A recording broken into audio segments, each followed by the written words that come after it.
got a good one for you. I think this is a good one. I think all the books that I choose are good ones. Why would I choose them, right? Or why else would I choose them? So I chose this book specifically because, one, it was recommended by our school librarian, so I was like, duh, no brainer. And two, my dad personally asked me, he said, yo, can you get some books about Native American people, or at least Native American stories? And I was just like, yeah, heck yeah, I can do that. I just gotta do some research and find them. I found this one. This book is called Raccoon's Last Race. The story it's told by Joseph and James Bruchac. I hope I pronounced that correctly. If I do not pronounce the name correctly, please correct me. I want to make sure I say people's names right. And then pictures by Jose Aruego and Ariane Dewey. So Raccoon's Last Race. And it's also definitely necessary to mention that this is a traditional Abenaki story. Some of these pictures are funny. Long ago, Raccoon did not look the way he does today. And I'm skipping over an author's note, not because it's not worth mentioning, but because I want to focus on the story. So long ago, Raccoon did not look the way he does today. You can see him trying to peek in the picture there. Back then, Asban the raccoon had very long legs and was a fast runner. In fact, he was the fastest of all the animals. Because of this, he liked nothing better than to challenge the other animals to a race. With his long legs, he would always win. Looks a lot different than raccoons that I've seen.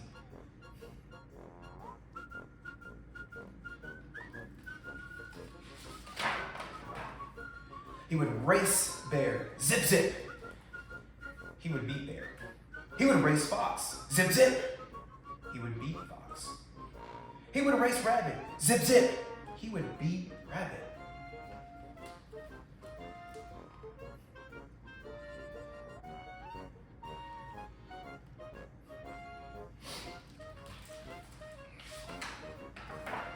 To me, he kind of looks like a Cheeto.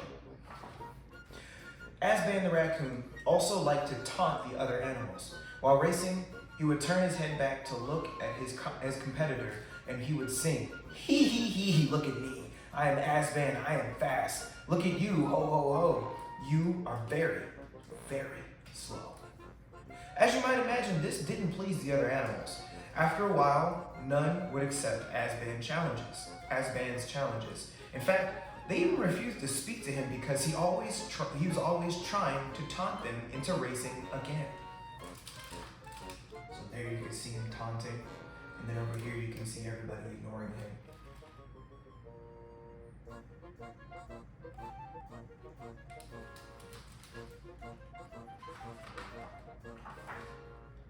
This didn't stop him. He began to play tricks on the other animals. He would hide in a tree, and when the animals walked by, he would jump down and frighten them. Because Asban was so fast, no one could ever catch him. One day, Asban noticed someone sitting on top of a tall hill. Perhaps I can play a trick on that one too. Perhaps I can challenge him to a race, Asban said. He quickly ran to the top of the hill. So it's kind of hard to see it, but in this picture you can see that there's eyes on top of the mountain.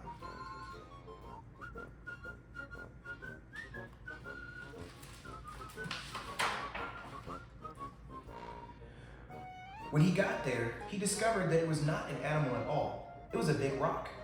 This did not stop Asban. He loved to talk, especially about himself. Grandfather, are you a fast runner? He asked. I am Asban. I am the fastest of all the animals. To Asban's surprise, Big Rock spoke back. In a deep voice it said, No, grandson. I do not travel, I just sit here. You should try it, grandfather, Asban said. Grandson, Big Rock said, I do not want to travel. I have been here a long, long time. That is how it will always be. Asban smiled. Maybe not, grandfather. I will help you.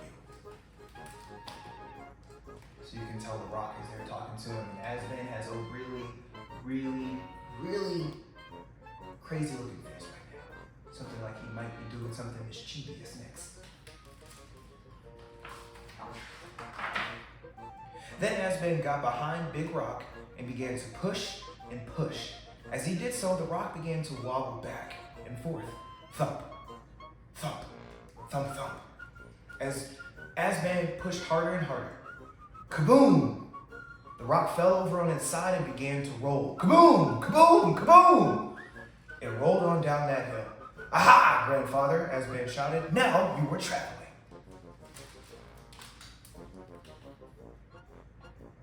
See how this goes for Grandfather Rock.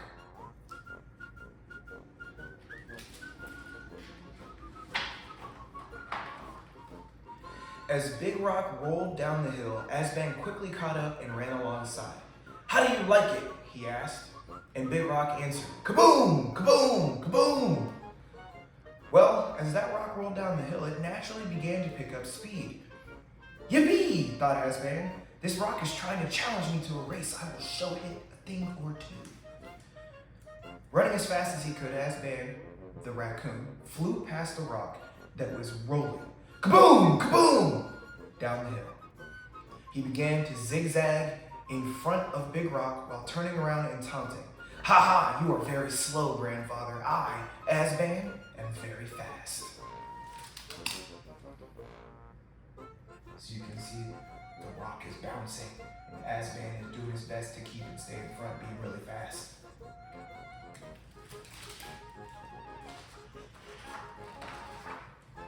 But Asban turned his head to taunt that rock one time too many. Not looking where he was going, he tripped. Kadunk! He fell on the ground right in front of Big Rock. Since the rock had never been traveling before, it didn't know how to stop. Instead, it went kaboom, kaboom, splat, kaboom, kaboom, kaboom. On and on the rock traveled, enjoying itself quite a bit. You can tell what that splat sound was.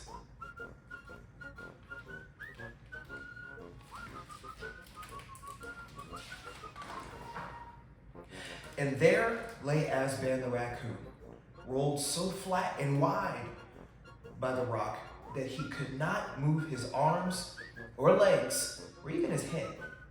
All he could move were his lips. Help me! Somebody please help me! He said in a small, flattened out voice. But no one seemed to hear Asban's cry for help. Or maybe, remembering all the tricks he played, they did hear and pretended not to notice. Bear skipped by, but didn't stop to help. Fox trotted by, but didn't stop to help. Rabbit, kabunk kabunk, hopped right over him, appeared not even to notice, didn't stop to help. One by one, just about every animal in the forest passed Asban by. You can see he's flattened in this picture. And everybody went past him.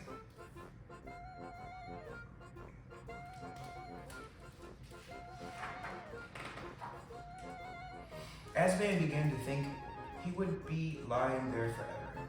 Then, toward the end of the day, one of the smallest creatures walked by. One of the ants. Walking right on top of him, he looked down at Asban's flattened out face and asked, How can I help you? Everyone says that we ants are good for nothing. Asban had hoped for someone a little bigger than an ant, but he looked up and said, Oh no, I think you ants are wonderful. Please go get all of your sisters, brothers, and cousins and help pull me back into shape. If you do, I promise that I will always be your friend. Now, it's not easy being an ant. Other creatures always kicking you around, not even noticing you. With the friend as big as Asban, the ant thought, maybe everyone would show us a little more respect. I will help you, said the ant, but remember your promise. Yes, of course, said Asban. Now hurry up and get back here with the others. You can see the ant being really small, but also Asban being really, really desperate. He needs help.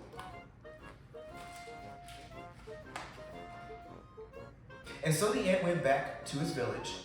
Hear me, he said. Asban the Great has promised he will always be our friend if we help pull him back into shape.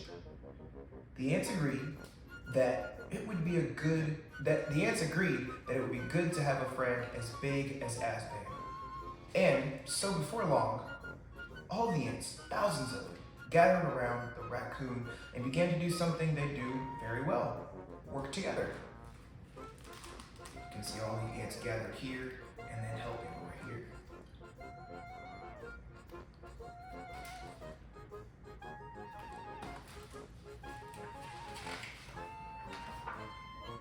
Those ants pulled and pushed and pulled and pushed. They began putting Azban back into shape. Soon, Azban the raccoon could move. He stood up, and as he did so, he saw that many of the ants were still clinging to his body. Instead of being grateful for what they had done, he just brushed them off and said, "Horrible little ants!" He began to walk away without even saying thank you. So you can see them working really hard over here, and then him being ungrateful over here.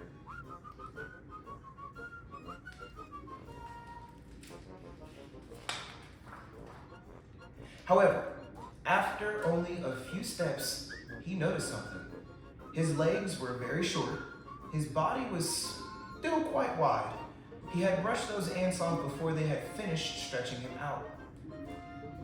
But having broken his promise, he knew that the ants would never agree to finish the job. Instead, Raccoon had to learn to accept being the short, squatty animal he is to this day. You can see the ants running away and then him looking really sad.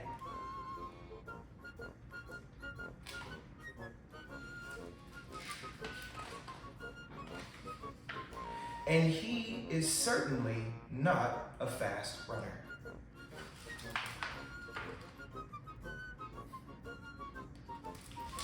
So, last thing I want to say is thank you, Dad. I appreciate you giving me the suggestion to find some more Native American stories. I definitely want to find more. I think this is just an interesting start. But this is just the story of the origin of how the raccoon, looks the way that it looks. And there are so many tales in different cultures, not just Native American cultures, but there are so many tales as to why things are the way that they are. And I always think that these types of stories are so very interesting. So thank you for listening. Thank you for watching. Like, subscribe, definitely share this. If you're on Instagram, comment, and thanks. Check me out again for the next video. Raccoon's Last Race.